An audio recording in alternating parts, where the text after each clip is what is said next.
অপেক্ষা করেছেন।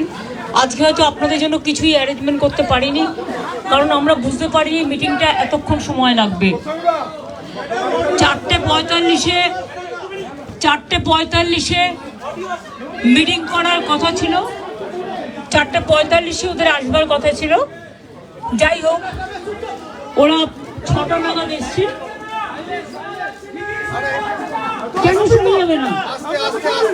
কেন শুনে যাবে না? কেন যথেষ্ট শুনে যাচ্ছে। এর আগে গেলে তোমরা আমাকে কভার করতে পারবে না। তোমরা যে পারপাস চাইছো, আমি আপনাদের যেটা বলছি, আমি আশা করি আমরা মাইকে বলছি শুনতে পাচ্ছেন। আচ্ছা, বুকগুলো নিয়ে একটা সাইডে রাখো, হাতে রাখো প্লিজ। তোমরা আর লেট করো না।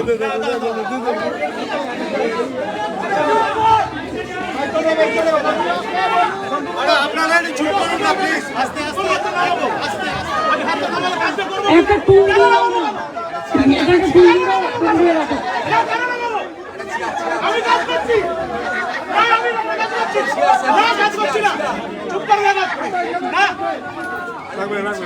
একটা টেবিল দিলাম, টেবিলের উপরে বুকগুলো রাখো। বুকটা টেবিলের উপরে রাখো।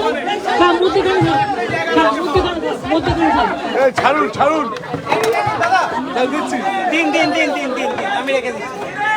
তোমাদের মাইক্রোফোনটা ওই বক্সটা একটু নিচে নামাও। তোমরা নিজেরা বসো। আরে বটা দিয়ে দাও না।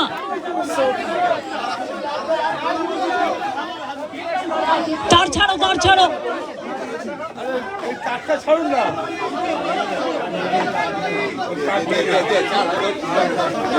তার না থাকলে আরেকটু এগিয়ে দাও, এটা টেবিলটাকে আরেকটু এগিয়ে দাও। বুদ্ধি খরচ করো না, কেন টাইম নষ্ট করছো? ডান দিকে, ডান দিকে দাও, পেয়ে যাবে। ডান দিকে যাও। হ্যাঁ, ব্যাস, বসে যাও। হ্যাঁ হ্যাঁ, আমি এই, তোমরা মাথা নিচু করো। হ্যাঁ, আমি আপনাদের সকলকে দীর্ঘক্ষণ অপেক্ষা করার জন্য আমি নিজে ক্ষমা চেয়ে নিচ্ছি।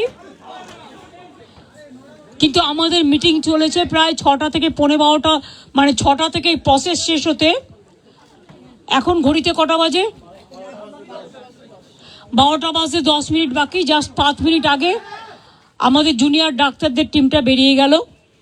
ওনাদের পক্ষ থেকে 42 জন সাইন করেছেন। এখানে আপনারা দেখতে পাচ্ছেন মনোজ পন্ত আমাদের পক্ষ থেকে, chief secretary government of West বেঙ্গলের পক্ষ থেকে মিনিটসে সই করেছেন, এবং ডাক্তারদের পক্ষ থেকে, জুনিয়র ডাক্তারদের পক্ষ থেকে 42 জনের প্রত্যেকেই তারা তাদের সিগনেচার করেছেন। আমি আমাদের যে হোয়াটসঅ্যাপ গ্রুপ আছে নবান্নের, আমার সাথে আমার চিফ সেক্রেটারি মনোজ পন্ত, আমার সাথে আমার হোম সেক্রেটারি নন্দিনী, আমার সাথে ডিজি পুলিশ বেঙ্গল রাজীব কুমার, আমার সাথে চন্দ্রিমা আমার MOS হেলথ, এবং অবনীশ যে আমাদের আন্ডার সেক্রেটারি সে ছিল। তাছাড়াও অনেক অফিসাররা এবং অনেক বন্ধুবান্ধবরা, মানে যারা কাজ করেন সারাক্ষণ প্রশাসনের, ওদের দেখভাল করার জন্য ছিলেন। যা সিদ্ধান্ত হয়েছে তা পুরো নবান্ন থেকে পাঠিয়ে দিতে আমি অভিনন্দন জানিয়েছি যে তারা আজকে এসছেন এবং বসেছেন বলে, এবং আমরা উভয় পক্ষই খুশি যে আমরা এতক্ষণ ধরে বিস্তারিত আলোচনা করতে পারলাম বলে। তারাও অনেক ইস্যু রেজ করেছেন, আমরাও আমাদের যা কমেন্টস, আমরাও যতটা পেরেছি ওদের বক্তব্যটা ওরা রাখতে চেয়েছিল, আমরা সেটা রাখতে দিয়েছি। এবং আমরা আমাদের বক্তব্য, যেটা বড়দের সবসময় সৌজন্যটা একটু বেশি করতে হয়, তাই আমাদের বক্তব্য আমরা চেষ্টা করেছি ওদের গুরুত্ব দিয়েই করবার। আপনারা জানেন CBI যে কেসটা তদন্ত করছেন, অভয়া পরিবারকে, অভয়ার উদ্দেশ্যে শ্রদ্ধা জ্ঞাপন করে মিটিংটা আমি শুরু করেছি পরিবারকে সমবেদনা জানিয়ে। এবং ওদের যে 5টা ডিমান্ড ছিল, তার মধ্যে ফার্স্ট ডিমান্ড তো ইনভেস্টিগেশন CBI, ওটা তো অলরেডি CBI করছে এবং সুপ্রিম কোর্ট মনিটরিং করছে, ওটা নিয়ে তো আমাদের হাতে নেই। প্লাস ওদের 4টে ডিমান্ড ছিল। 4টে ডিমান্ডের মধ্যে যেটা ছিল যে মেল ওরা আমাদের করেছে, একটা হচ্ছে 3টে নাম দিয়েছিল ফ্রম হেলথ ডিপার্টমেন্ট, একটা ডিএমই, একটা ডিএইচএস, আর একটা হেলথের প্রিন্সিপাল সেক্রেটারি। আমরা ওদের বোঝালাম যে একসাথে যদি পুরো ঘরটা খালি করে দেওয়া যায় তাহলে অ্যাডমিনিস্ট্রেশনটা চলবে কী করে। সুতরাং আমরা ওদের কথা মতো ডিএমএ এবং ডিএইচএসকে সরাবার সিদ্ধান্ত নিয়েছি এবং তাদের সম্মানজনকভাবে, এর থেকে উঁচু পোস্ট ওদের আর কিছু হয় না।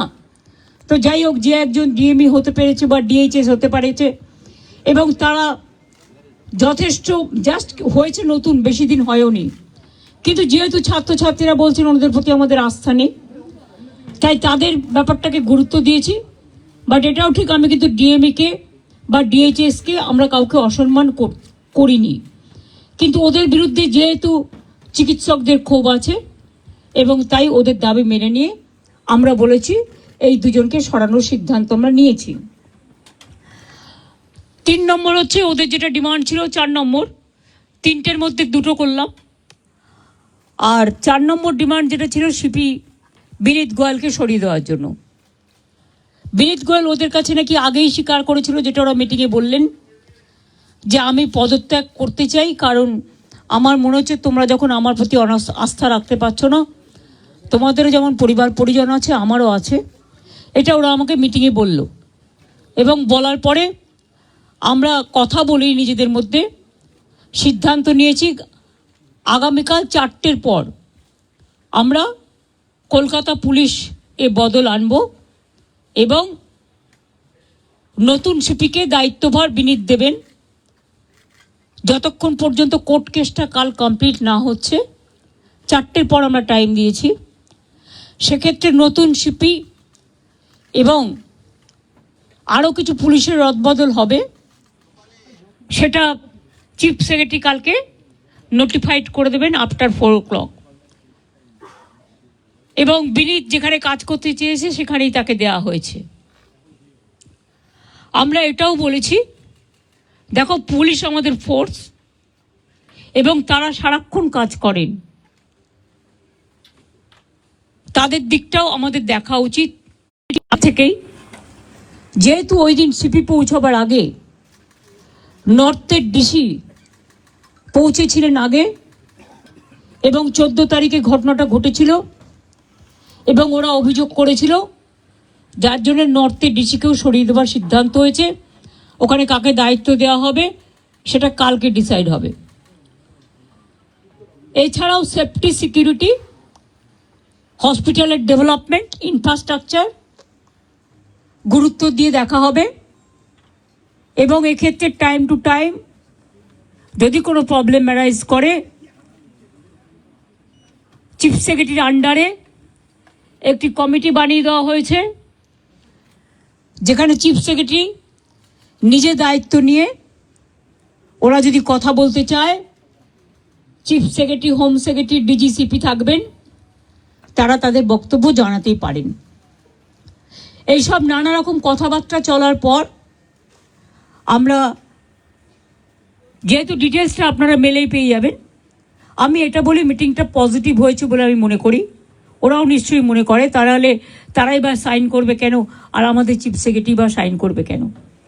আমরা বরঞ্চ ওদের দাবি একটু বেশি মেনেছি, তার কারণ ওরা ছোট বলে। এবং আমি লাস্ট যেটা বলেছি যে তোমাদের কাছে আমার আবেদন থাকবে যে তোমরা, আমি জানি তোমরা বলবে আমরা ফিরে গিয়ে জিবিতে আলোচনা করব, সেটা হতেই পারে।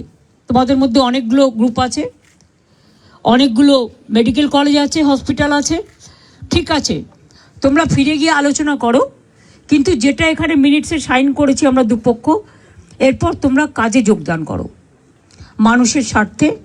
চারিদিকে বন্যা হচ্ছে, আমার কাছে খবর আছে হুগলিতে খানাকুলে 35 জন মানুষ ট্র্যাপড হয়ে আছে, তাদের আগে বেরোতে বলা হয়েছিল, তারা বেরোতে পারেনি, কিন্তু জল হঠাৎ করে ছেড়ে দিয়েছে ডিভিসি, পাঞ্চেত এবং তেনুঘাট। মিটিং শেষ হওয়ার পরেও আমি হেমন্ত সোরেনের সাথে 3 বার কথা বলেছি, তাকে আমি বারবার রিকোয়েস্ট করেছি, কিন্তু আমি জানি না তারা কি করবে, কারণ ইতিমধ্যে যা জল ছেড়েছেন তাতে বীরভূম, বর্ধমান, বাঁকুড়া, হাওড়া, হুগলি, নর্থ চব্বিশ পরগনা, সাউথ চব্বিশ পরগনা অনেকটাই এফেক্টেড হয়েছে, হাওড়া। আমি নিজে যে বাড়ি আদিগঙ্গার সামনে থাকি, আমি দেখতে গিয়েছিলাম কি অবস্থা জলের। আমি এতটা জল আসতে কোনোদিনও দেখিনি, কারণ আমাদের গোলাটা হচ্ছে সবচেয়ে উঁচু, আমাদের এই জায়গাটা। আমরা সিঁড়ি বানিয়ে দিয়েছিলাম, প্রায় 14-15টা সিঁড়ি ছিল, একদম পুরো ভরাট হতে আর 5টা সিঁড়ি মাত্র বাকি আছে। এরপর যদি আবার জল ওরা রাত্রে ছেড়ে দেয় বারণ করা সত্ত্বেও, তাহলে কিন্তু বন্যাকে আটকানো যাবে না। ওরা বলছে তাহলে আমাদের এখানে বন্যা হবে। আমরা তোমাদের এখানে বন্যা হবে বলে তুমি আর একটা রাজ্যকে তো ভাসাতে পারো না। আমাদের না জানিয়েই সকালে প্রায় 80-90 হাজার কিউসেক ওয়াটার ছেড়ে দিয়েছে। ফলে একেতে 3-4 দিন কন্টিনিউয়াস বৃষ্টি, এমনিতেই গঙ্গাগুলো, আমাদের নদীগুলো ওভারফ্লো, ড্যামগুলো ওভারফ্লো ছিল, তার মধ্যে এই জলে আস্তে আস্তে কাল সকালে বিকেলে পৌঁছবে। আমি সবাইকে বলবো সতর্কতা অবলম্বন করে দূরে দূরে রিলিফ সেন্টারে প্লিজ দয়া করে যান, এবং আপনাদের থ্রুতে বিডিও থেকে শুরু করে আইসি থেকে শুরু করে DM, SP, additional DM, additional SP, SDO যারাই আছেন সবাইকে বলবো যে ইমিডিয়েট দেখে নাও, কারণ কালকে কিন্তু অনেক জল ঢুকবে। এই জলের ওপর যদি আবার জল আসে, আমার এমনিতেই চিন্তা আছে 35 জনকে কি করে উদ্ধার করব আমরা।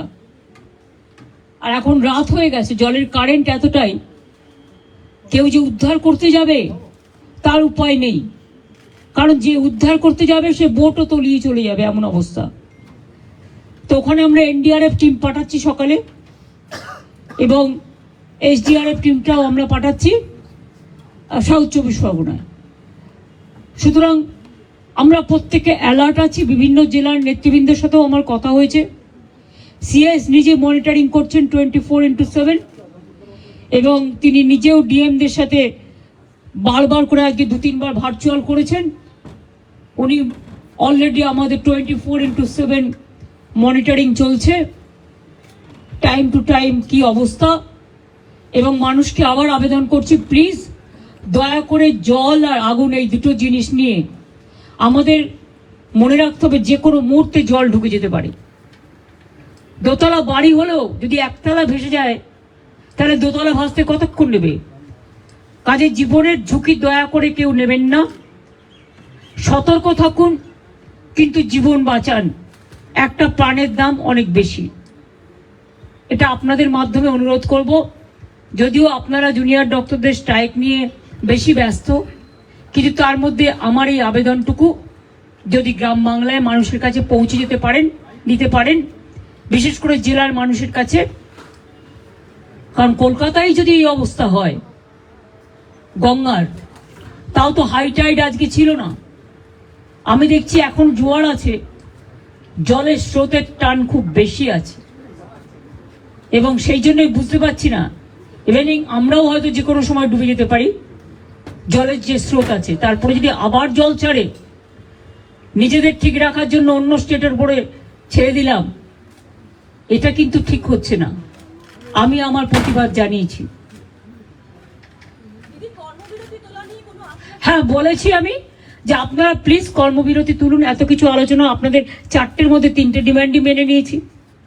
তাছাড়াও সিসিটিভি, লাইট, রেস্টরুম, ওয়াশরুম এগুলো করে দেওয়ার ব্যাপারেও 100 কোটি টাকা দেওয়া হয়েছে,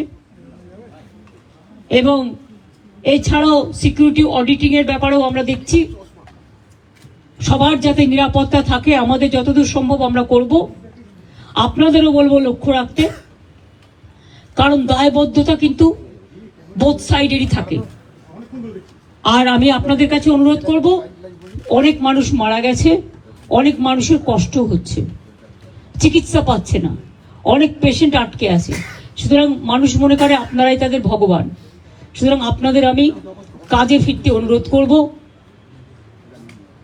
সমস্যা থাকলে সমাধান করতে হয়, আলোচনার পথ সবসময় খোলা থাকে।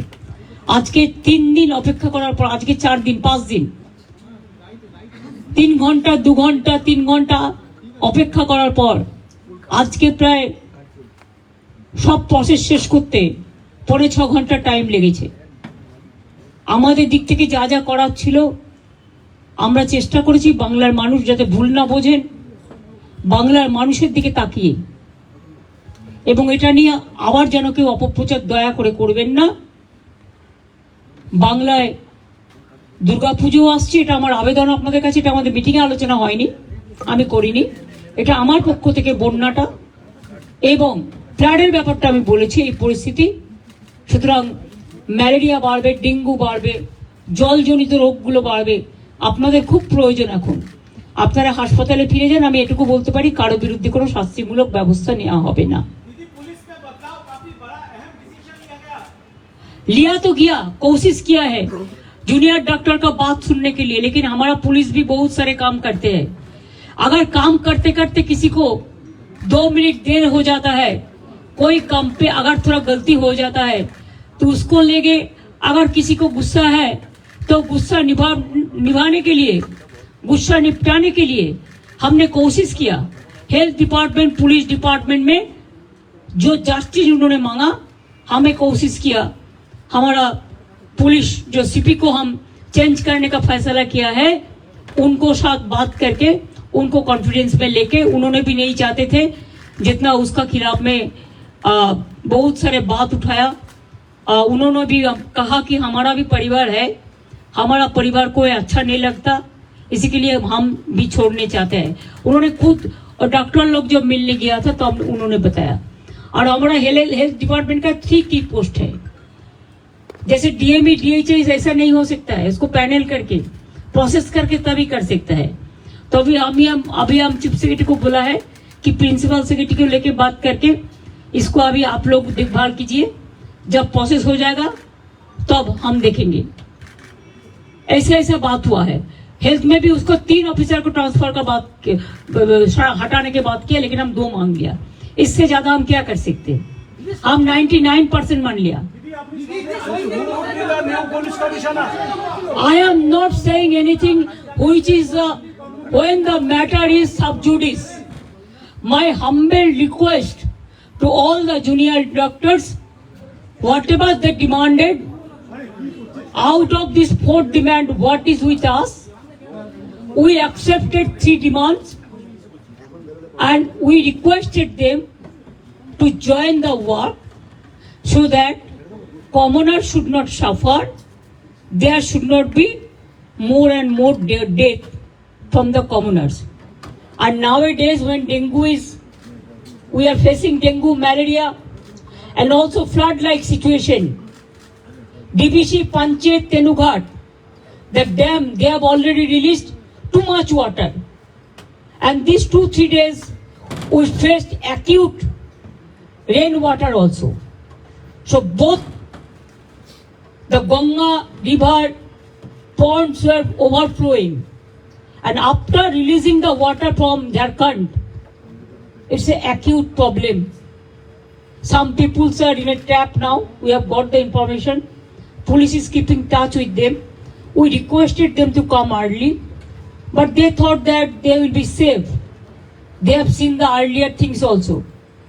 Well, earlier also I monitored all this. My police chief secretary is also monitoring.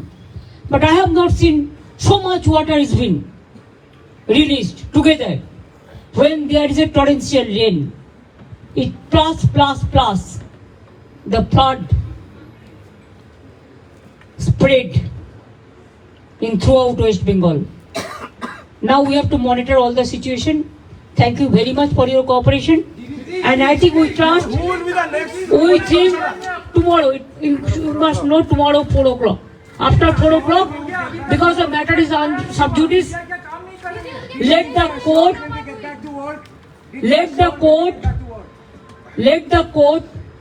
we respect the court, highest judiciary, we have a great respect. So whatever the matter is sub judice, there we cannot interfere. It is the court decision and it is Supreme Court monitoring case. We want justice, and we want, of course, the justice from Abhaya to all the girls, all the women who are affected throughout the country. Thank you very much.